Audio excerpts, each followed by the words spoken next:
You will notice that in this world, people search for peace in many different places. Some run after fame, thinking that once they are recognized by the world, they will be content. Others chase wealth, imagining that the more they have, the happier they will be. But what happens when someone has already tasted the height of fame? When the entire world knows their name, when they have all the money, all the comfort, and yet there's still a void deep inside. That's when the journey truly begins. Not the journey to the next award or the next mansion, but the journey to the soul, a journey toward truth. Today, many people are talking about Denzel Washington. Yes, the actor we've known for decades. He's been honored, awarded, respected by the world. But what's capturing attention now isn't his performance on screen, it's a transformation that's happening within, a change that's spiritual, a direction that leads to the one who created us all. When someone like Denzel Washington turns toward Islam or even expresses a deep respect for it, it shocks people. Why? Because they assume he has everything. They assume that someone like him, who can dine with kings and walk the red carpet without question, would never feel the need to bow down in submission to a higher power. But the truth is, the more you have of this world, the more you realize how empty it is without the connection to the one who made you. Many don't know that Denzel Washington has always spoken about his belief in God. He often encourages young people to stay close to their spiritual roots. But recently, what drew global attention was his growing admiration for Islam, his mention of its values, its structure, and the discipline it offers in a chaotic world. It was not just a passing comment. It reflected an internal transformation. When you listen to someone speak sincerely about the way they've observed Muslims, how they pray, how they fast, how they honor their Creator, you start realizing that Islam touches hearts in ways beyond imagination. There comes a moment in life when the noise of this world starts to fade, even if only for a short while, and the soul begins to whisper. That whisper grows louder each day, asking questions that cannot be answered with fame, money, or applause. A person may rise to the peak of worldly success, recognized globally, celebrated endlessly, yet still feel something is missing. That emptiness is not because the world has given too little, but because it can never give what the heart truly needs. No amount of attention or admiration from people can replace the sweetness of knowing your Creator and connecting with Him. When someone who has tasted everything the world has to offer begins to feel unsettled inside, it is not a sign of failure, it is a sign of awakening. The soul was never created for this world. It was created for a higher purpose, and no matter how far a person goes, the soul will keep calling until it finds its peace. The beauty is that the heart never stops searching, and when it seeks sincerely, it will be led toward the truth. There's something very powerful about watching someone who has everything in the material world start to turn their focus toward the spiritual. It reminds us that success and peace are not always found in the same place. Someone may have all the achievements but still feel like a traveler searching for home. When that happens, it often leads them toward exploring faith, purpose, and the meaning behind life itself. And among all the paths, one begins to shine brighter than the rest. That path is the path of Islam. People around the world are witnessing something remarkable. Celebrities, thinkers, athletes, and artists, people who have tasted every flavor of this world, are beginning to admire and explore Islam. They don't arrive at this out of desperation, but out of curiosity and reflection. They see the discipline in the lives of Muslims.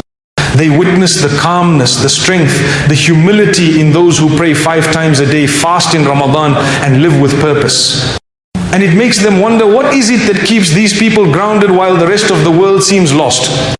When someone like Denzel Washington, known for wisdom, eloquence, and influence, begins to speak positively about Islam or finds himself drawn to its teachings, it sends a powerful message. It shows that Islam is not a religion for the weak or the desperate. It's a way of life for the sincere and thoughtful. People don't turn to Islam because they have no other options. They turn to it because they recognize it as the best option.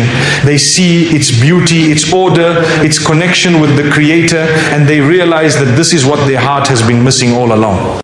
The journey toward Islam often begins with admiration. It starts with observing, watching how Muslims speak, noticing how they carry themselves. paying attention to how they treat their parents, how they feed the poor, how they pray. Something about it stands out. There's a clarity that cuts through the noise of the world. And once the heart sees that clarity, it cannot unsee it. It begins to move slowly, gently toward the light. It's not about changing your culture, your name, or your background. Islam is not tied to a country or a race. It's not foreign. It's not strange. It's natural. It fits like a key in the lock of the heart. It speaks the language of the soul. When someone embraces Islam, they are not entering something new. They are returning to something ancient and pure. They are coming home. And that is why when someone like Denzel Washington, with decades of experience in the public eye, begins to explore Islam, it is not something small, it is not a passing phase. It is the beginning of a deep and meaningful journey. It's not about leaving one identity for another. It's about discovering the identity that was always meant for you. An identity rooted not in fame or status, but in submission to the Creator of the heavens and the earth. People sometimes ask, why would someone so successful be drawn to Islam? The answer lies in what Islam offers. It offers a path of structure, discipline, compassion, and peace. It doesn't ask you to leave your logic behind. It strengthens it. It doesn't silence your questions. It answers them. It gives your life meaning, your actions purpose, and your heart tranquility. In a world where people often chase what feels good in the moment, Islam teaches restraint. It teaches patience. It teaches that not everything that glitters is gold, and not every desire is worth chasing. It teaches you to pause, reflect, and remember your end. It shifts the focus from temporary pleasure to eternal reward, from impressing people to pleasing your Creator. And that shift is life-changing. There's something incredibly powerful about watching someone who has been on the cover of magazines, who has walked red carpets and stood in front of thousands, choose to bow his head in prayer, not to a camera, but to his Lord. That moment is more beautiful than any movie, more powerful than any speech, because in that moment the soul is free from the need to impress, free from the weight of image, free to just be a servant. And this is what Islam brings. It brings freedom through submission. The world teaches that freedom is doing whatever you want, but Islam teaches that real freedom is doing what pleases the one who created you. Because only then will your heart be truly satisfied. The world constantly changes.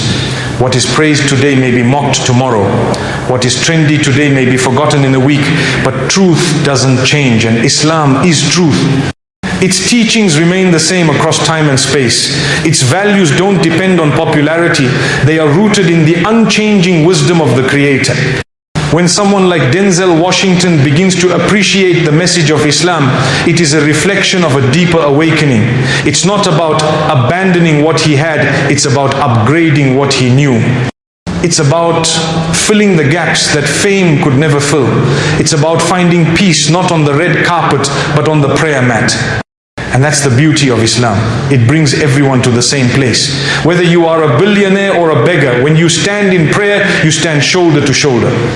Your worth is not measured by your achievements, but by your sincerity. Your honor is not based on your name, but on your piety. And your success is not determined by people's applause, but by your Creator's acceptance.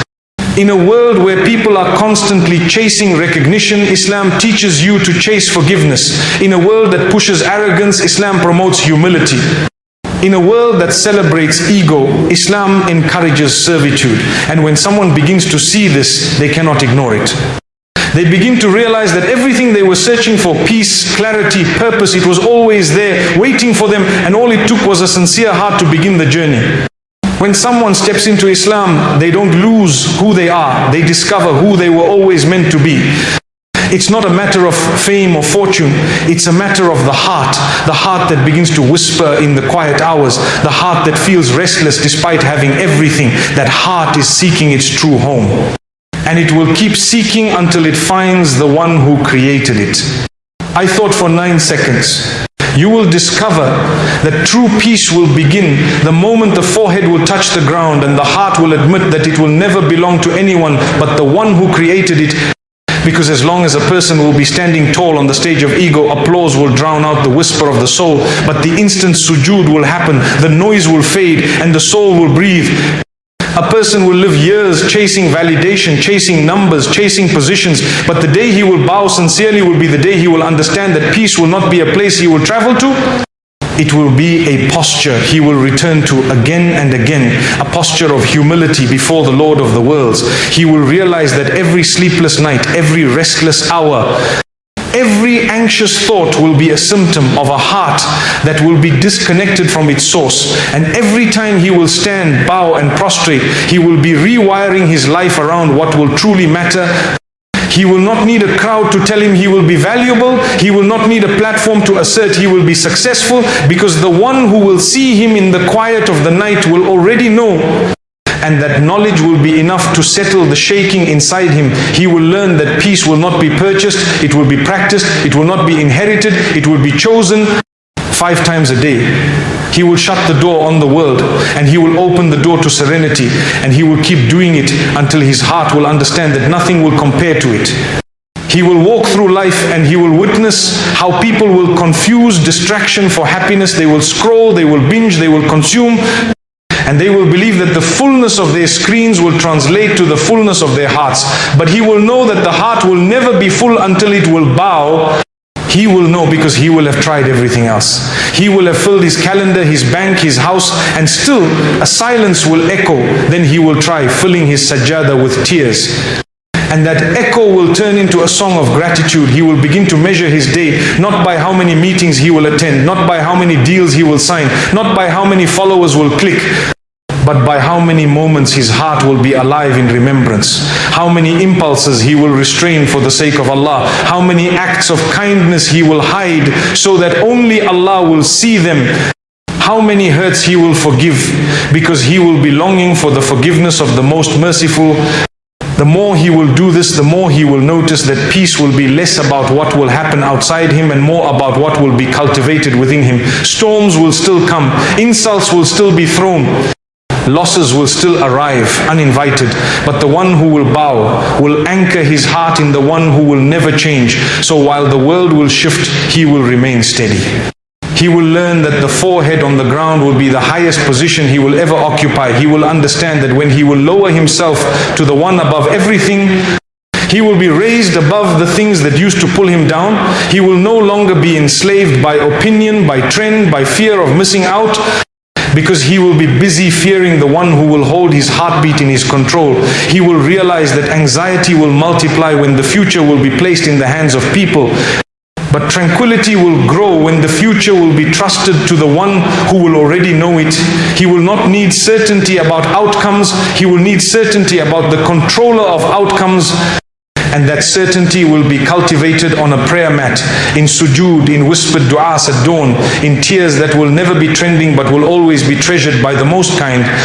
He will see how Islam will teach him to pause before he will speak, to think before he will act, to remember before he will respond, to forgive before he will sleep, to ask before he will begin, to thank before he will complete. And in that rhythm, peace will not visit him, it will live with him. He will then step into another realization. The greatest role he will ever play will be that of a servant of Allah, because the world will cast him in 1,000 roles. Some will praise him, some will attack him, some will misunderstand him. But the script that will matter will be the one he will write with his deeds and intentions. He will be asked by the world to be bigger, louder, more visible. But servitude will ask him to be purer, truer, more sincere. He will notice that titles will not impress the one who will have created every king. That awards will not persuade the one who will have written every destiny. That reputations will not rescue a heart if the heart will be bankrupt of taqwa. So he will start to live differently. He will start to measure differently. He will start to succeed differently. Success will no longer be an arena filled with people chanting his name. Success will be a grave filled with light, because he will have spent his breaths for the sake of Allah. He will live in a world that will coach him to build a brand, but servitude will teach him to build an afterlife. He will see people curating images of their lives while neglecting the image of their hearts. He will see people rehearsing their lines but forgetting their prayers, practicing their accents but ignoring their repentance. He will understand that the most important audition will not be done before directors, but before the Lord of the worlds. And for that audition, he will need no costume, only sincerity, no makeup, only humility, no script, only truth. And he will keep repeating to himself that the greatest applause will not be from people, but will be the moment he will be told that his efforts will be accepted, his sins will be forgiven, his striving will be seen. He will remember that the prophets will have walked the earth, not as celebrities, but as servants. They will have led with humility. They will have cried in the night. They will have carried the concerns of people in their hearts. They will have bled for truth. They will have been mocked, threatened, rejected, yet they will have remained servants. And that will redefine greatness for him. It will no longer be the mountain everyone will see. It will be the mountain of deeds that only Allah will see. It will no longer be the peak of attention. It will be the peak of obedience. He will start to value the secret charity over the public donation, the night prayer over the daytime speech, the sincere apology over the polished excuse, the hidden patience over the visible performance of patience. And in all of this, he will taste a sweetness that will never be posted, yet will never be forgotten by the one who will record every atom's weight of good. He will experience moments when the ego will demand its due, when the nafs will insist on recognition, when pride will whisper that he will deserve to be treated better. And in those moments, he will remind himself that he will not be here to be served, he will be here to serve. He will remember that the messenger will have said that the strong one will not be the one who will overpower others, but the one who will control himself in anger. So he will make servitude practical. He will lower his voice when it will want to rise. He will say salam first when his pride will want the other to speak. He will give way on the road when his ego will want to be first. He will write the apology when his soul will argue that it will not be his fault. He will give before being asked. He will thank before being given. He will forgive before being begged. He will perform all these small acts of servitude, and he will watch how they will accumulate into a character that will be heavy on the scales. He will witness how the world will call servitude weakness, but he will know it will be strength, because it will take more courage to bow to Allah than to rise against Him. It will take more strength to forgive than to retaliate, more depth to be sincere than to be popular, more wisdom to choose the unseen reward over the seen temptation. He will see how the one who will enslave himself to desires will be tossed around by every trend, but the one who will enslave himself to Allah will walk straight, even if the world will curve. He will see how the one who will worship people's opinions will change his morals to keep his fans, but the one who will worship the one will preserve his morals to keep his pleasure. He will determine again and again that he will not sell his akhirah for a moment of dunya applause, that he will not decorate his feed while neglecting his deeds, that he will not aim to be viral while forgetting to be viable on the day when deeds will be weighed. He will teach himself that servitude will not be passivity, it will be purposeful action. He will not withdraw from life. He will engage it with sincerity. He will not retreat from excellence. He will pursue it to honor the one who will have given him talents. He will not abandon leadership. He will practice it as amanah, not as a throne. He will not stop dreaming. He will align his dreams with eternity. He will not seek less, he will seek better. He will not be less ambitious, he will be differently ambitious. He will want Jannah more than he will want jerseys. He will want mercy more than he will want medals. He will want acceptance more than he will want awards. And that reorientation will allow him to live in this world fully without being owned by it. To use the blessings without being used by them. To walk among people while his heart will remain with Allah. He will keep reminding himself that every sajda will polish the mirror of his heart. Every act of service will soften the soil of his character. Every withheld sin will water the tree of his iman.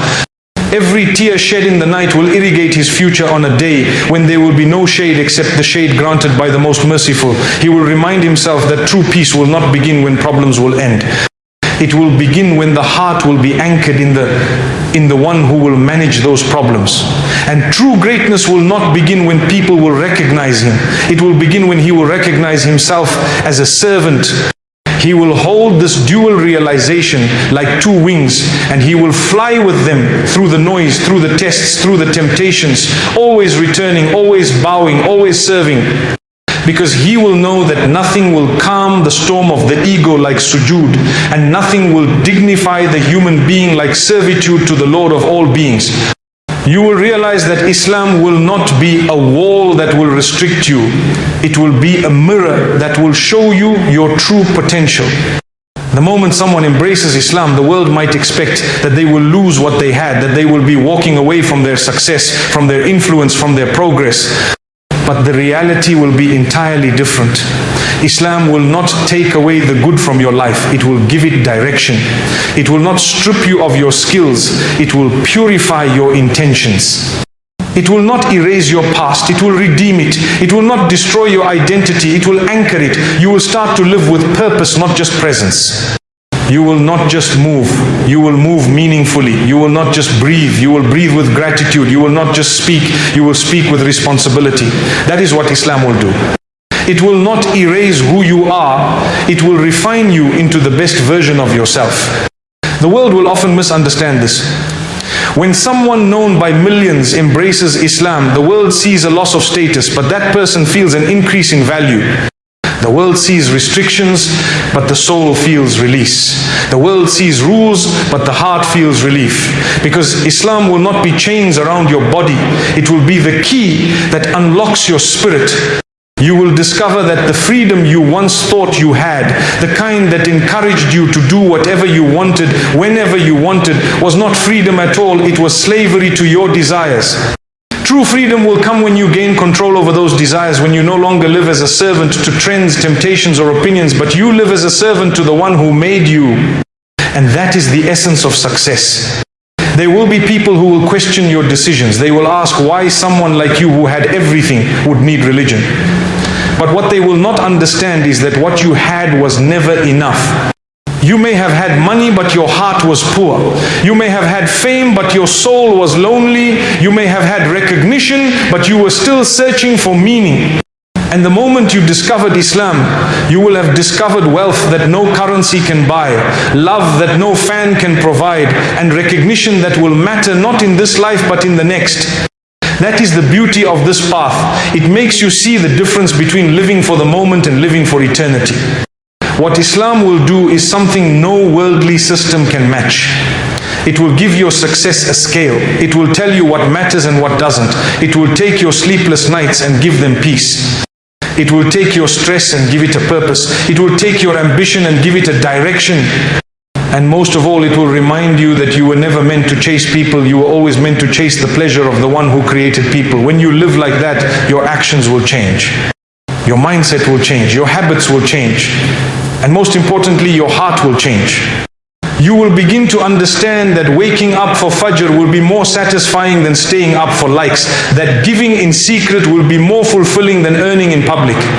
That forgiving someone who wronged you will be more honorable than retaliating for the world to see. Islam will teach you that true power will be in restraint. True beauty will be in modesty. True honor will be in obedience. And true success will not be on the front page, but on the day when your book of deeds will be opened. And when someone like Denzel Washington begins to move closer to Islam, it shows us that even those who have reached the summit of worldly achievement realize that there's still a mountain higher than all others, the mountain of submission. When you climb that mountain, you do not stand above others, you bow before your Lord, and in that bowing you find what the world never gave you. That's why embracing Islam is not a fall from status, it is a rise in purpose. What makes this journey so beautiful is that Islam does not expect you to be perfect. It expects you to be sincere. It does not expect you to know everything. It expects you to want to learn. It does not expect you to never sin. It expects you to repent when you do. It gives you room to grow. And every step you take closer to Allah will be met with mercy, with compassion, with open doors that were always there waiting for your arrival. That's the kind of success that no trophy can give. Because the reward is not gold or silver, it is peace in your heart now and paradise in your future. People will often confuse Islam with deprivation, but in reality it is elevation. It teaches you to walk through life with your head high, not out of arrogance but out of dignity. It teaches you to lower your gaze, not out of weakness, but out of strength. It teaches you to control your tongue, not out of fear, but out of wisdom. It teaches you to give, even when you have little. To smile, even when you are tired. To help, even when no one thanks you. These teachings shape a person into someone who not only succeeds in this world, but walks towards success in the hereafter with every step. And you will not have to be broken to find Islam. You will not have to hit rock bottom to search for your Lord. All you will need is sincerity. That's all it will take. A heart that truly wants to know, that genuinely seeks guidance, that is humble enough to admit that despite having everything, it still needs the one who gave it all. And when that heart calls out the